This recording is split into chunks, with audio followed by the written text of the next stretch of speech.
Bismillahirrahmanirrahim. Assalamualaikum warahmatullahi wabarakatuh. Innal hamdalillah nahmaduhu wa nasta'inuhu wa nastahdi bihi wa nastaghfiruh. Wa na'udzu billahi min shururi anfusina wa min sayyiati a'malina. Man yahdihillahu fala mudilla lahu wa man yudlil fala hadiya lahu. Asyhadu an la ilaha illallah wahdahu la syarika lahu wa asyhadu anna Muhammadan 'abduhu wa rasuluh. Allahumma salli wa sallim ala Sayyidina Muhammad wa ala alihi wa ashabihi wa tabi'in wa man tabi'ahum bi ihsanin ila yaumiddin. A'udzu billahi minasy syaithanir rajim. Ya ayyuhalladzina amanu taqullaha haqqa tuqatih wa la tamutunna illa wa antum muslimun. Amma ba'd. Yang berusaha Tuan Haji Ahmad Nazri Muhammad Yusof selaku penerbit rancangan tafsir Al-Quran dan seterusnya sidang pendengar yang dirahmati Allah Subhanahu Wa Taala, bersama saya Profesor Dr. Muhammad Najib bin Abdul Kadir, Pusat Kajian Al-Quran dan As-Sunnah, Fakulti Pengajian Islam, Universiti Kebangsaan Malaysia. Tuan-tuan, puan-puan, para pendengar yang dimuliakan, pada hari ini kita akan menyambung kembali rancangan tafsir Al-Quran bagi siri ke-13. InsyaAllah pada kali ini kita akan membincangkan mengenai pentafsiran ayat ke-15 surah Yunus. A'udzu billahi minasyaitonir rajim. Bismillahirrahmanirrahim. Wa idza tutla 'alaihim ayatuna bayyinatin qala alladhina la yarjun قال الذين لا يرجون لقاءنا ائت بقرآن غير هذا أو بدل قل ما يكون لي أن أبدله من تلقاء نفسي إن أتبع إلا ما يوحى إلي Inni akhafu in asaitu rabbi azaba yaumin azim. Dan apabila dibacakan kepada mereka ayat-ayat kami yang jelas nyata, berkatalah orang yang tidak menaruh ingatan menemui kami untuk menerima balasan. Bawalah Quran yang lain daripada ini atau tukarkanlah dia. Katakanlah, wahai Muhammad, aku tidak berhak menukarkannya dengan kemahuanku sendiri. Aku hanya tetap menurut apa yang diwahyukan kepadaku sahaja. Sesungguhnya, aku takut jika aku menderhaka kepada Tuhanku akan azab hari yang besar. Soal jawabnya. Sidang pendengar yang dirahmati Allah Subhanahu Wa Taala, Profesor Dr. Muhammad Quraish Shihab melalui kitabnya Tafsir Al-Misbah menyatakan bahawa ayat ke-15 surah Yunus ini membicarakan mengenai golongan yang menganggap Nabi Muhammad sallallahu alaihi wasallam sebagai seorang ahli sihir dan kitab suci Al-Quran merupakan kitab mentera sihir setelah mendengar penjelasan panjang lebar daripada Al-Quran terhadap kesesatan kaum musyrikin.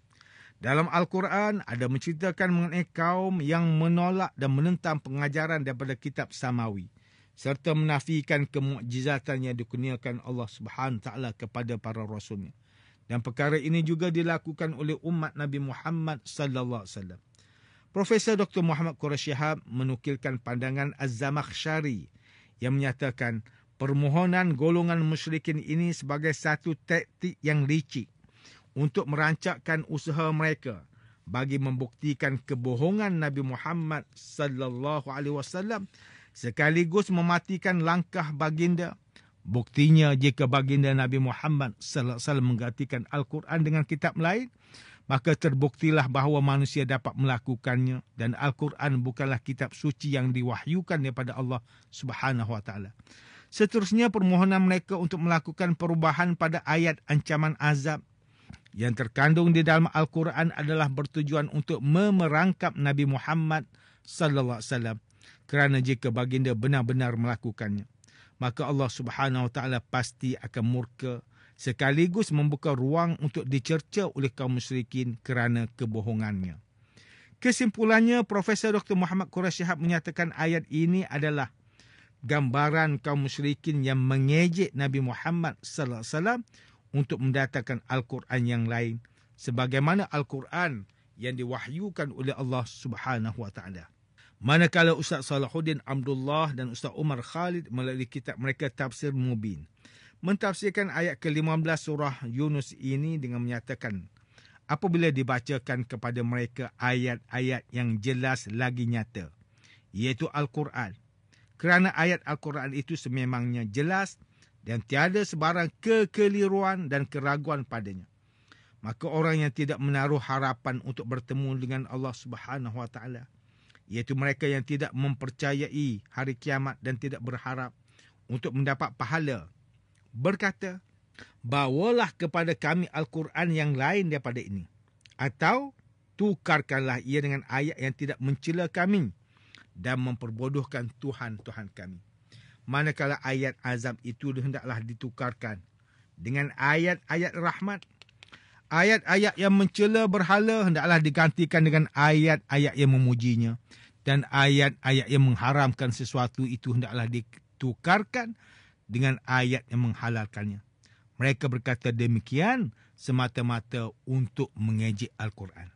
Sidang pendengar yang dimuliakan, Profesor Dr. Haji Zainal Arifin Zakaria melalui kitabnya Tafsir Inspirasi, ketika mentafsirkan ayat ke-15 surah Yunus, menyatakan bahawa ayat ini merupakan salah satu daripada bukti Al-Quran merupakan wahyu Allah Subhanahu wa taala yang benar melalui penceritaan kebodohan golongan musyrikin yang meminta agar Al-Quran digantikan kepada sesuatu yang lebih memberikan inspirasi.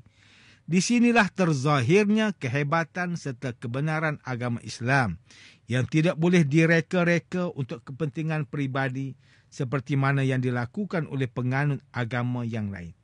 Manakala Profesor Dr. Haji Abdul Malik bin Abdul Karim Amrullah atau lebih dikenali sebagai Hamka melalui kitabnya Tafsir Al-Azhar, ketika mentafsirkan ayat ke-15 surah Yunus, menyatakan bahawa ayat-ayat suci Al-Quran yang mengandungi isi kandungan yang jelas dan tepat, membongkar kejahatan kaum musyrikin dan mencela perbuatan menyembah berhala, serta merungkai segala rahsia yang sering disembunyikan, telah dibaca di hadapan golongan musyrikin. Mereka adalah golongan yang tidak mempunyai harapan untuk menempuhi hari kiamat kelak kerana cahaya keimanan tidak masuk ke dalam hati mereka, sebagaimana yang telah dihuraikan dalam ayat Al-Quran yang terdahulu. Kemudian golongan musyrikin menjawab dengan mencadangkan Nabi Muhammad sallallahu alaihi wasallam supaya mendatangkan Al-Quran yang lain dan menggantikannya. Perkara ini seakan-akan mengejek Nabi Muhammad sallallahu alaihi wasallam kerana isi kandungan ayat suci Al-Quran yang dibacakan kepada mereka itu amat tepat, benar dan sukar dibanding dengan penulisan lain sehingga mampu menundukkan serta melembutkan hati yang mendengarnya. Namun bagi golongan musyrikin, wahyu ini langsung tidak masuk ke dalam hati mereka kerana berasa sakit akan pukulannya. Selain itu, mereka juga mencadangkan untuk menukar dan menggantikan Al-Quran kepada Al-Quran yang lain kerana mereka menganggap Nabi Muhammad sallallahu alaihi wasallam adalah ahli sihir dan Al-Quran adalah kitab sihir.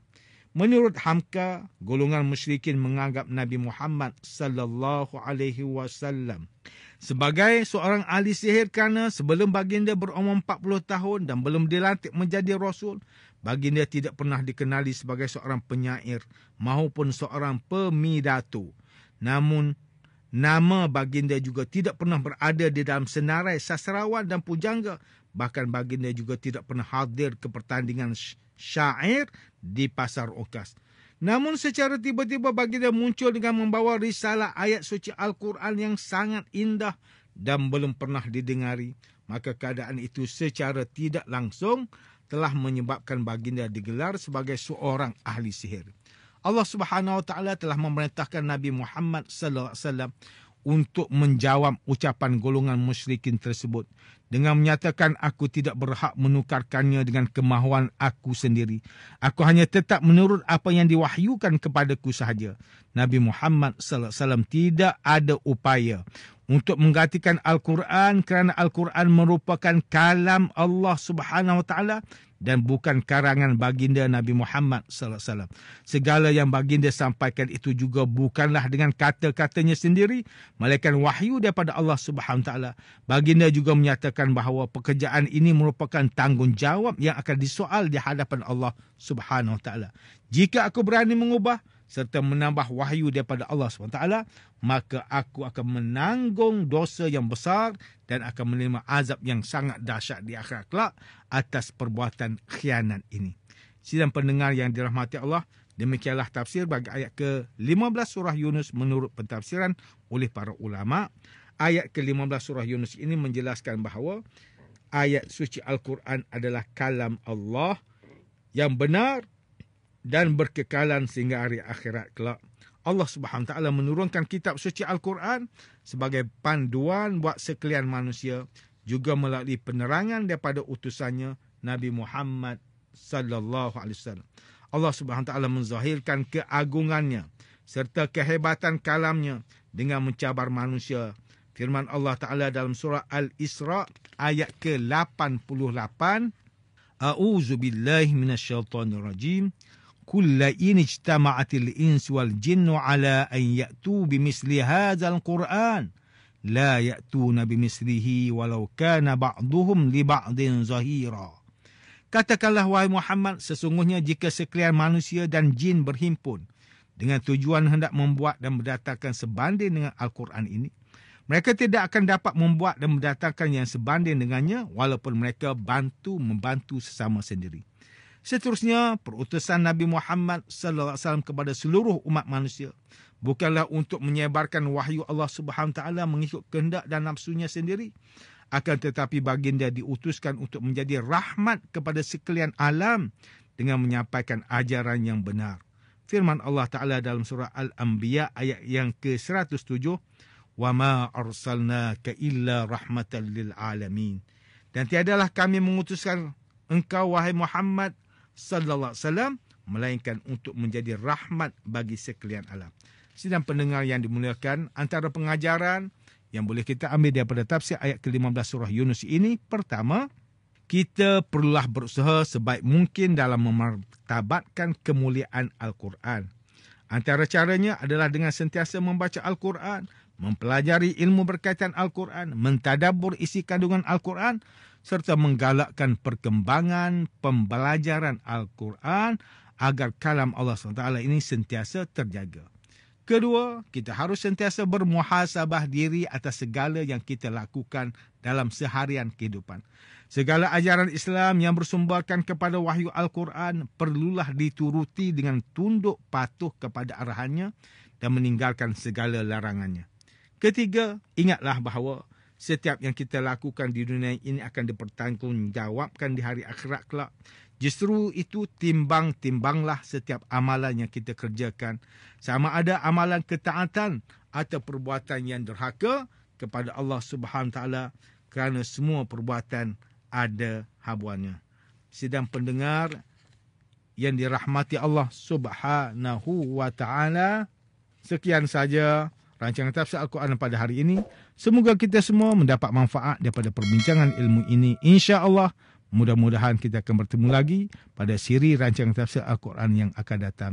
Wabillahi taufiq wal hidayah. Wassalamualaikum warahmatullahi wabarakatuh.